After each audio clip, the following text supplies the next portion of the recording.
చాలామంది పేద దిగువ మధ్యతరగతి కుటుంబాలకు చెందిన వాళ్ళు ఆరోగ్య కారణాలతో ఆసుపత్రుల్లో చేరి అత్యవసరంగా చికిత్సలు చేయించుకొని బంధువులతోనూ బయట అప్పులు చేసి ఆసుపత్రి బిల్లులు చెల్లించి అలాంటి కష్టకాలంలో మా దగ్గరికి వస్తే వాళ్లకు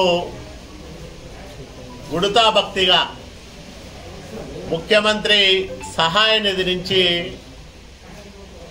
కొంత ఆర్థిక సహకారం అందించడం జరుగుతూ ఉంది. 2014-19 మధ్యకాలంలో వందలాది మందికి ఇట్లాంటి సహాయం చేశాం.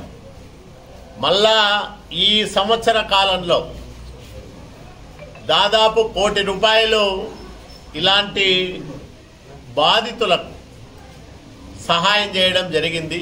ఈ ఏడాదిలో ₹1 కోటి సహాయం ఒక్క రాయదుర్గం నియోజకవర్గంలోనే చేయగలిగినామంటే దానికి కారణం పేదలు ఆర్థికంగా ఇబ్బందుల్లో ఉన్నప్పుడు ఆదుకోవాలనే మనసున్న నాయకుడు నారా చంద్రబాబు నాయుడు గారు ఈ రాష్ట్రానికి ముఖ్యమంత్రిగా ఉండడమే.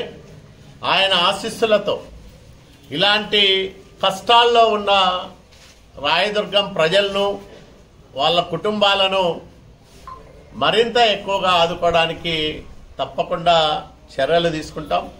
ఈరోజు దాదాపు 46 మందికి 24 లక్షల పైన మొత్తాలు చెక్కుల రూపంలో ముఖ్యమంత్రి సహాయ నిధి నుంచి వచ్చిన ఆర్థిక సహాయాన్ని వాళ్ళందరికీ అందజేయడం జరిగింది. ఇది చాలా సంతృప్తినిచ్చే కార్యక్రమం. కష్టాల్లో ఉండే కుటుంబానికి మనం ఎంతో కొంత చేదోడు వాదోడుగా నిలిస్తే ఆ కుటుంబం జీవితకాలం మనం చేసిన సహాయాన్ని గుర్తుపెట్టుకుంటుంది.